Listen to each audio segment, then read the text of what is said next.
बोलो भारत माता की, भारतीय जनता पार्टी की, नरेंद्र मोदी की, ಧೀರಜ್ ಮುನ್ರಾಜ್ ಅವರಿಗೆ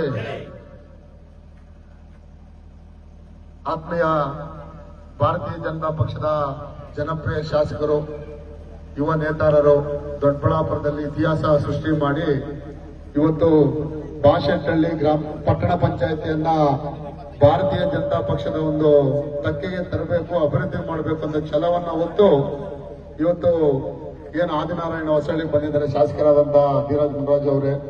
ಇಷ್ಟೊತ್ತು ತಮ್ಮನ್ನೆಲ್ಲ ಕುರಿತು ಈ ಭಾಗದ ನಾಯಕರು, ಯುವ ನಾಯಕರು, ಆನಂದಣ್ಣವರು ಕೂಡ ನಮಗೆಲ್ಲ ಕೂಡ ನನ್ನ ಭರವಸೆಗಳನ್ನು ನೀಡ್ತಾ ಇವತ್ತು ನಿಮ್ಮ ಅಭಿವೃದ್ಧಿ ಯಾವ ರೀತಿ ಮಾಡಬೇಕು ಅನ್ನೋದನ್ನ ಈ ಭಾಗದ ಅಭ್ಯರ್ಥಿ ಆದಂತ ಪ್ರೇಮ್ ಕುಮಾರ್ ಅವರಿಗೆ ಅವ್ರ ಸೂಚನೆಗಳನ್ನ ನೀಡುತ್ತಾ ಕೂಡ ಅವ್ರ ಮಾತಲ್ಲಿ ಹೇಳಿದ್ದಾರೆ.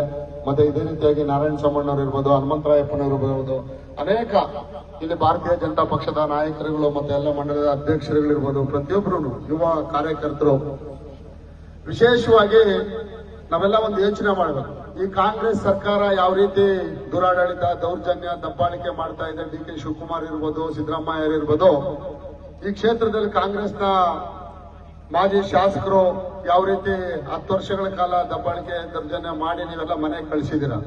ಪಟ್ಟಣ ಪಂಚಾಯತಿಯಲ್ಲಿ ಯಾವ ರೀತಿ ಟ್ಯಾಕ್ಸ್ ವಸೂಲಿ ಮಾಡೋದನ್ನ ಕಳೆದ ಬಾರಿ ಯಾವ ರೀತಿ ಇತ್ತು, ಈಗ ಶಾಸಕರು ಆಯ್ಕೆ ಆದ್ಮೇಲೆ ಆ ಪಟ್ಟಣ ಪಂಚಾಯತಿ ಅಭಿವೃದ್ಧಿ ಮಾಡ್ಲಿಕ್ಕೆ ಎಷ್ಟು ಒತ್ತು ಕೊಟ್ಟು ಟ್ಯಾಕ್ಸ್ ಕಲೆಕ್ಟ್ ಮಾಡಿದ್ದಾರೆ ಅಂದ್ರೆ ನೀವೆಲ್ಲ ತಿಳ್ಕೋಬೇಕು. ಈ ಭಾಗದಲ್ಲಿರ್ತಕ್ಕಂಥ ಜನರು ಇವತ್ತು ವಿಶೇಷವಾಗಿ ಈ ಪಟ್ಟಣ ಪಂಚಾಯತಿ ಅಭಿವೃದ್ಧಿ ಆಗ್ಬೇಕು, ದೊಡ್ಡಬಳ್ಳಾಪುರ ಕ್ಷೇತ್ರ ಅಭಿವೃದ್ಧಿ ಆಗ್ಬೇಕು ಅಂತ ಉದ್ದೇಶ ಇಟ್ಕೊಂಡಿದ್ರೆ ಇವತ್ತು ಪ್ರೇಮ್ ಕುಮಾರ್ ಅವರು ಗೆಲ್ಲೇಬೇಕು.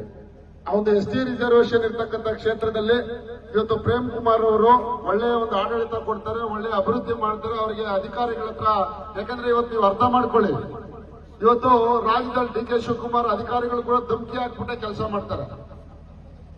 ಅದನ್ನ ಯಾರು ಅದನ್ನ ಯಾರು ಮಾತಾಡಲ್ಲ. ಯಾಕಂದ್ರೆ ಇವತ್ತು ಪ್ರೇಮ್ ಕುಮಾರ್ ಅವರು ಅಕಸ್ಮಾತ್ ಎಲ್ಲೋ ಕೆಳಗಡೆ ಮಾತಾಡಿರ್ಬೋದು, ಅದನ್ನ ಯಾಕೆ ಮಾತಾಡಿರ್ತಾರೆ, ಜನರ ಪರವಾಗಿ ಮಾತಾಡಿರ್ತಾರೆ, ಜನರ ಪರವಾಗಿ ಕೆಲಸ ಮಾಡಕ್ ಮಾತಾಡಿರ್ತಾರೆ. ಅದನ್ನ ನೋಡಿ ಶಾಸಕರು ಒಳ್ಳೆ ಒಂದು ಅಭ್ಯರ್ಥಿಯನ್ನು ಆಯ್ಕೆ ಮಾಡಿ ನಿಮ್ಗೆಲ್ಲ ಆಯ್ಕೆ ಮಾಡಿಕೊಟ್ಟಿದ್ದಾರೆ.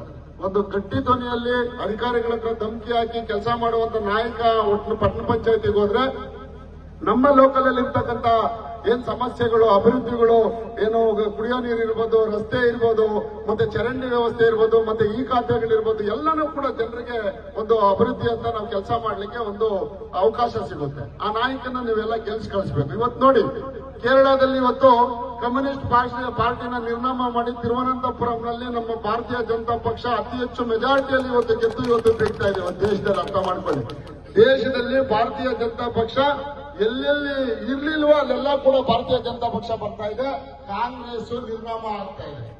ಇವೆಲ್ಲ ನೋಡ್ತಾ ಇರ್ಬೋದು, ಚುನಾವಣೆಗಳನ್ನ ನೋಡ್ತಾ ಇರ್ತೀವಿ. ಮೊನ್ನೆ ಬಿಹಾರ್ ಚುನಾವಣೆ ನೋಡಿದ್ವಿ, ನರೇಂದ್ರ ಮೋದಿ ಅವರ ಒಂದು ಯಾವ ರೀತಿ ಆಡಳಿತ ಇದೆ.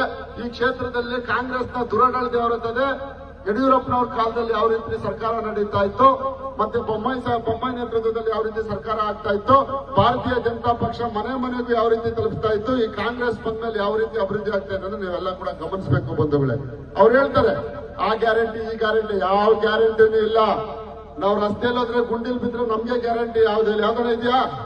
ಎಂಟಿ ಕೊಡ್ತೀವಿ ಅಂತಾರೆ. ರಸ್ತೆಯಲ್ಲಿ ಗಂಡ ಪಾಪ ಗಾಡಿಯಲ್ಲಿ ಹೋದ್ರೆ ಗುಣಿಗಳ ಮುಂಚೆ ಕಾಸಿಲ್ಲ ಇವ್ರ ಹತ್ರ. ಆ ಗುಣಿಗಳಲ್ಲಿ ಗಾಡಿಗಳಲ್ಲಿ ಬಿದ್ದು ಸತ್ರೆ ಅವ್ರು ಮಣ್ಣು ಮಾಡಕ್ ಕೂಡ ಕಾಸಿರಲ್ಲ. ಆ ರೀತಿ ಆಮೇಲೆ 100% ನಾವೇನಾದ್ರೂ ಹೆಣ್ಮಕ್ಳು ಯಾಮಾರು ಏನಾದ್ರು ಕಾಂಗ್ರೆಸ್ ಮತ ಹಾಕಿದ್ರೆ ನೆಕ್ಸ್ಟ್ ಮನೆಗೆ ಬರ್ತಕ್ಕಂಥ ಗಂಡಂದ್ರು ಕೂಡ ಗ್ಯಾರಂಟಿಗಳು ಏನೂ ಇರಲ್ಲ. ಯಾಕಂದ್ರೆ ಅವ್ರು ಮಾಡಿರ್ತಕ್ಕಂಥದ್ದು ಹಗರಣಗಳು, ಆ ಬಾರಗಳಲ್ಲಿ ಇಕ್ಸಿರ್ತಕ್ಕಂಥ ಎಣ್ಣೆಗಳು ಎಲ್ಲ ಕೂಡ ನಮ್ಮೆಲ್ಲ ಮನೇಲಿರ್ತಕ್ಕಂಥ ನಮ್ಮದೇ ದುಡ್ಡ ನಮ್ಗೆ ಕಿತ್ಕೊಡುವಂತ ಕೆಲಸ ಕಾಂಗ್ರೆಸ್ ಮಾಡ್ತಾ ಇರೋದು. ಅದನ್ನೆಲ್ಲ ಕೂಡ ನೀವೆಲ್ಲ ಅರ್ಥ ಮಾಡ್ಕೊಬೇಕು. ಇಲ್ಲಿರ್ತಕ್ಕಂಥ ಯುವಕರು ಪ್ರತಿ ಮನೆಗೂ ಭೇಟಿ ಮಾಡಬೇಕು, ಪ್ರತಿ ಮನೆಗೂ ಹೇಳ್ಬೇಕು. ಯಾಕಂದ್ರೆ ಇವತ್ತು ಸೆಷನ್ ಅಲ್ಲಿ ಕೂಡ ನಾನು ನೋಡ್ತಾ ಇರ್ತೀನಿ, ನಾನು ಕೂಡ ಜೊತೆಲಿದ್ದಿದ್ರೆ ಚೆನ್ನಾಗಿರ್ತಾ ಇತ್ತು ಅಂತ ನನಗೂ ಮನಸ್ಸು ತಾವ್ ಅಂತ ಇರ್ತದೆ. ಯಾಕಂದ್ರೆ ನಾನು ಕೂಡ ಅವ್ರ ಜೊತೆ ನಿಂತ್ಕೊಂಡು ನಾನು ಸೋತ್ ಬಂದಿರ್ತಕ್ಕಂಥ ಅಭ್ಯರ್ಥಿ, ಅವ್ರು ಗೆದ್ದಿರ್ತಕ್ಕಂಥ ಅದೃಷ್ಟ ಚೆನ್ನಾಗಿದ್ದು. ಯಾಕಂದ್ರೆ ನಿಮ್ಮ ಅದೃಷ್ಟ ಚೆನ್ನಾಗಿದೆ ಅವ್ರು ಗೆದ್ದಿರೋದು. ಯಾಕಂದ್ರೆ ಇವತ್ತು ಯುವಕ ಕೆಲಸ ಮಾಡಕ್ಕೆ, ವಿದ್ಯಾವಂತ ಕೆಲಸ ಮಾಡಕ್ಕೆ ಎಷ್ಟು ಕಾಳಜಿ ಇದ್ ಮಾಡ್ಕೊಂಡು, ಯಾಕಂದ್ರೆ ವಯಸ್ಸಾದವ್ರು ಯಾರೋ ಅಕಸ್ಮಾತ್ ಕೆಲವ್ರಿಗೇನೋ ಇದ್ ಮಾಡ್ಕೊಂಡು ಏನೋ ಎಲ್ಲೋ ಕೂತ್ಕೊಂಡು ಎಲ್ಲೋ ರಾಜಕಾರಣ ಮಾಡೋ ವ್ಯಕ್ತಿ ಅಲ್ಲ ಅವರು. ಬೆಳಗ್ಗೆ ಎದ್ದು ನಿಮ್ ಜೊತೆ ನೋಡಿ ಇಷ್ಟೊತ್ತಿಗೆ 4-5 ವಾರ್ಡ್ ಓಡಾಡಿ ಕೆಲಸ ಮಾಡ್ಕೊಂಡು ಅಭ್ಯರ್ಥಿಗೋಸ್ಕರ ಈಗಾಗಲೇ ಒಂದು ರೌಂಡ್ ಮಾಡಿದಾರೆ, ಓಡಾಡಿದ್ದಾರೆ ಮನೆಗೆ. ಅವ್ರ ಎಲೆಕ್ಷನ್ ಓಡಾಡಿದಾರೆ ಎಲ್ಲೋ ಗೊತ್ತಿಲ್ಲ.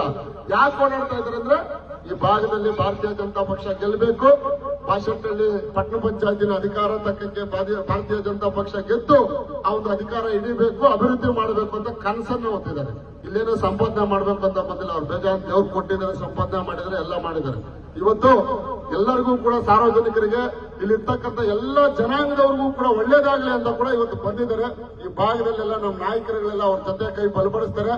ಈಗ ವಿಶೇಷವಾಗಿ ಆನಂದಣ್ಣವ್ರು ನಿಮ್ಗೆಲ್ಲ ಹೇಳ್ತಾ ಇದ್ದಾರೆ, ನಾನು ಈ ಭಾಗದಲ್ಲಿ ಏನೇ ಇದ್ರು ಕೂಡ ನಿಮ್ ಜೊತೆ ಇರ್ತೀನಿ. ಪ್ರೇಮ್ ಕುಮಾರ್ ಒಬ್ಬರೇ ಅಭ್ಯರ್ಥಿ ಅಲ್ಲ, ಇಲ್ಲಿ ಪ್ರೇಮ್ ಕುಮಾರ್ ಓಟ್ ಹಾಕಿದ್ರೆ ಶಾಸಕರಿಗೆ ಓಟ್ ಹಾಕಿದಂಗೆ, ಇಲ್ಲಿ ಪ್ರೇಮ್ ಕುಮಾರ್ ಓಟ್ ಹಾಕಿದ್ರೆ ಆನಂದಣ್ಣವ್ರಿಗೆ ಓಟ್ ಹಾಕಿದಂಗೆ. ಅರ್ಥ ಆಯ್ತಾ? ಇದೆಲ್ಲ ಅರ್ಥ ಮಾಡ್ಕೋಬೇಕು. ಪ್ರೇಮ್ ಕುಮಾರ್ ಅಲ್ಲಿಗೆ ಅಧಿಕಾರದಲ್ಲಿ ಕೂತ್ಕೊಂಡ್ರೆ ಇಲ್ಲಿ ಇರ್ತಕ್ಕಂಥ ಊರಲ್ಲಿ ಇರ್ತಕ್ಕಂಥ ನಾಯಕ ಇಲ್ಲಿ ಕೆಲಸ ಮಾಡಕ್ಕೆ ತಾಕತ್ ಇರ್ತೈತೆ. ನಮ್ಮನೆ ಹತ್ರ ಅಕಸ್ಮಾತ್ ಈಗ ನಾನು ಈ ಊರಿನ ಗ್ರಾಮಸ್ಥ, ನಾನು ಈ ಊರಿನಲ್ಲಿ ನಾಯಕ, ನನ್ನ ಹತ್ರ ಜನರ ಸಮಸ್ಯೆ ಹೇಳ್ತಾರೆ, ನಾನು ಎಲ್ಲಿ ಮಾಡಿಸ್ತೀನಿ? ಪ್ರೇಮ್ ಕುಮಾರ್ ಅವ್ರ ಹತ್ರ ಮಾತಾಡ್ತೀನಿ. ನಾನು ಎಲ್ಲಿ ಮಾತಾಡ್ತೀನಿ? ಶಾಸಕರ ಹತ್ರ ಮಾತಾಡ್ತಾರೆ. ಇದನ್ನ ನಾವು ಇಟ್ಕೋಬೇಕು. ಎಲ್ಲೋ ಯಾರೋ ಮಾತಾಡ್ತಾರೆ, ಬೇರೆ ಕಡೆಯಿಂದ ಬಂದಿದ್ದಾರೆ ಅಭ್ಯರ್ಥಿ, ಅವ್ರನ್ನ ಹಾಕಿದ್ದಾರೆ, ಇವ್ರನ್ನ ಎಲ್ಲ ಬಿಟ್ಬಿಡಿ.